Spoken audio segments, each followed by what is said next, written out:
So hello everyone, Furqan Amin Motiwala here this side as a business consultant and as a business coach.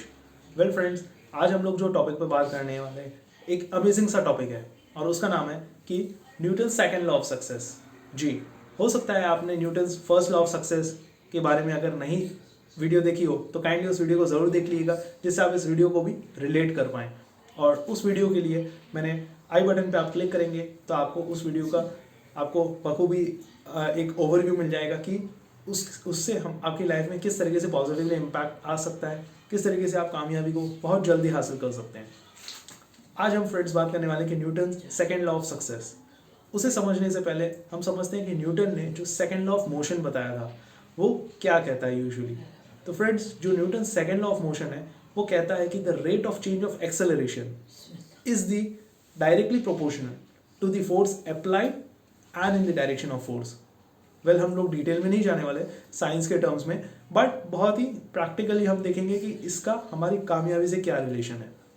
तो जो Newton ने first law of motion बताया उसमें क्या बता रहा है कि एग्जांपल, अगर आप अभी इमेजिन करिए कि आप एक बुलेट चला रहे हैं और बुलेट आप 60 किलोमीटर पर आवर की स्पीड में चला रहे हैं।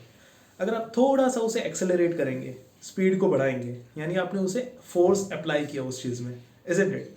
अब मान लिए वहीं पे अगर आप 65 किलोमीटर की स्पीड आपने पकड़ी और हो सकता है आप आगे की तरफ बढ़ रहे हैं आपने, अब पीछे से आपकी एक कार है जो आपको पीछे से टक्कर देती है, उस वक्त एक्सीडेंट तो डेफिनेटली होगा, बट मैं बताना क्या चाह रहा हूँ कि जब टक्कर लगेगी तो आपकी जो बाइक होगी वो उसकी स्पीड और बढ़ जाएगी और बढ़ जाएगी। तो क्या हो रहा है, पीछे से फोर्स अप्लाई हुआ और आपकी स्पीड बढ़ गई एक्सेलरेशन की वजह से राइट डायरेक्शन में।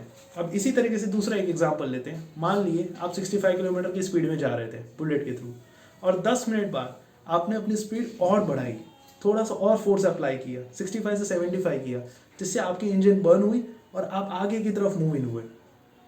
राइट, अब होता क्या है कि सामने एक हजार्ड है, एक वॉल है जिसपे आपकी नज़र पड़ती है, आप उससे जब टकराते हैं तो होता क्या है, डेफिनेटली एक्सीडेंट होता है, बट आपकी जो स्पीड है वो कम हो जाती है। राइट, अब हम बात करेंगे फ्रेंड्स कि जो ये न्यूटन का फर्स्ट लॉ ऑफ मोशन है उसका हमारी कामयाबी से क्या लेना देना है। तो फ्रेंड्स, जो हम आप बात कर रहे थे कि जैसे ही आप एक मोशन में आ जाते हैं तो पीछे से जो आपको जो फोर्स लग रहा है ना, वो फोर्स है आपका एफर्ट्स। अब आप मान लीजिए आप कोई भी काम कर रहे हैं अपनी डेली रूटीन में, चाहे जॉब क्लास में हो, चाहे सेल्फ एम्प्लॉयड हो, या चाहे अपने खुद का एक बिजनेस सेटअप कर रहे हो, आप जो एफर्ट्स लगा रहे हैं उस एफर्ट्स को आपको लगातार करते रहना है, ज़्यादा एफर्ट्स मारना है। अब फोर्स जो आपको लग रहा है पीछे से वो है आपका एफर्ट्स। अब आपने साइंस में एक फॉर्मूला सुना होगा, force equal to mass into acceleration. अब फोर्स यानी एफर्ट्स, मास का मतलब होता है यहाँ पे जो वजन है, आपके जो ड्रीम है, आपके जो गोल्स हैं उनकी साइज कितनी है।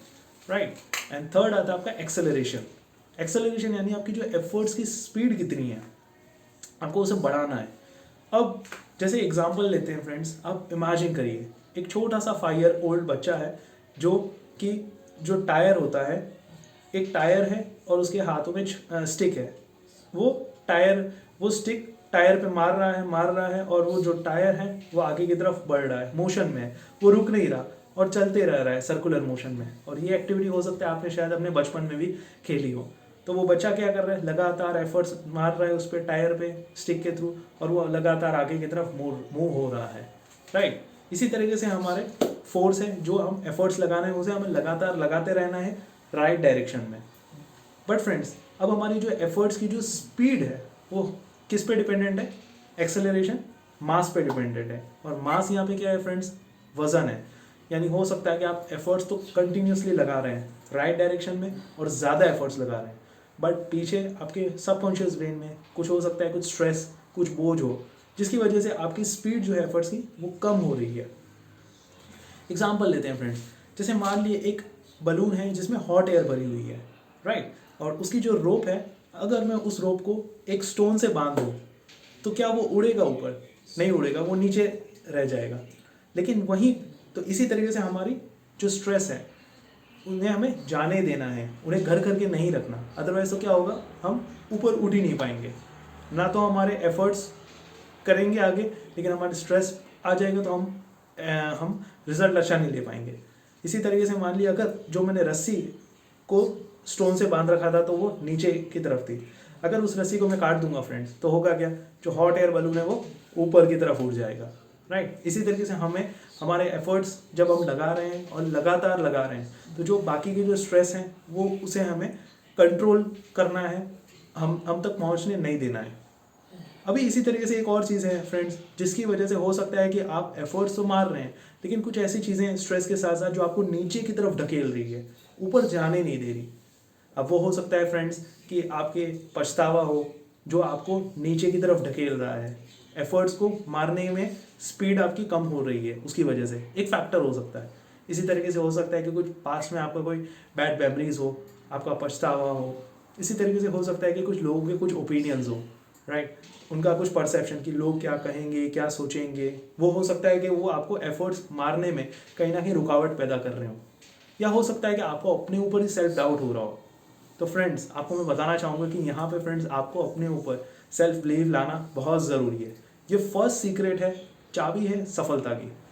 तो अगर आप इन चारों फैक्टर्स को अगर आप आने नहीं देंगे अपने पास तो डेफिनेटली आप एफर्ट्स आगे मारते रहेंगे और राइट डायरेक्शन में मारेंगे तो डेफिनेटली आपको कामयाबी मिल सकती है। तो मैं बताना क्या चाह रहा हूँ फ्रेंड्स, न्यूटन का जो सेकंड लॉ ऑफ सक्सेस है उसको जल्दी से क्विकली समराइज कर लेते हैं। पहली चीज़ आपको याद रखनी है फ्रेंड्स, एफर्ट्स राइट डायरेक्शन में मारें और मारते रहें लगातार। जब आप कंसिस्टेंसी करते रहेंगे, कंसिस्टेंसी जो है फ्रेंड्स वो चाबी है सफलता की। तो लगातार आपको काम करते रहना है, एफर्ट्स मारने हैं। और नंबर 2, आपको ऐसी डिस्ट्रैक्शंस जो आपको कहीं ना कहीं नीचे ढकेल रहे हैं, आपको आगे बढ़ने नहीं दे रहे, उन डिस्ट्रैक्शंस को आप तक आने नहीं देना। जो मैंने आपको बताया कि पास्ट मेमोरीज हैं, लोगों के ओपिनियंस, अपने कुछ बैड एक्सपीरियंसेस हों, बैड मेमोरीज हों, या अपने ऊपर सेल्फ डाउट, इन सबको अपने ऊपर हावी नहीं होने देना। स्ट्रेस को बाहर जाने दें, घर करके ना रखें। अदरवाइज होगा क्या फ्रेंड्स, आपको सारी चीज़ें मिल जाएंगी सिवाय एक चीज़ के, कामयाबी। तो अब फ्रेंड्स डिसाइड आपको करना है कि आपको कामयाबी को अपनी तरफ अट्रैक्ट करना है और डिस्ट्रैक्शंस को बाहर करना है, या फिर कामयाबी को दूर करके डिस्ट्रैक्शंस को आने देना। सो फ्रेंड्स इस पूरी एंटायर वीडियो में आपको सबसे अच्छी बात क्या लगी कमेंट करके ज़रूर बताइए। अपना प्यार देने के लिए लाइक ज़रूर कर दीजिए एंड इस वीडियो को पूरी आपके व्हाट्सएप ग्रुप्स में, फेसबुक ग्रुप्स में इसे शेयर करिए और अपने फ्रेंड्स को भी बताइए कि उन्हें Newton second law of success से उनकी लाइफ में क्या वैल्यू ऐड हो सकती है और किस कदर वो कामयाबी को बहुत जल्दी हासिल कर सकते हैं। I will see in the next video and आप चैनल को सब्सक्राइब ज़रूर कर दिएगा क्योंकि ऐसी बहुत सारी powerful business related videos and motivational videos आपका इंतज़ार कर रही है, जिससे आप अपने जिस भी जॉब प्रोफेशन में हो, बिजनेस लेवल में हो, उसे नेक्स्ट लेवल पर आप लेके जा सकें। I will see in the next video friends, till the time you go self made.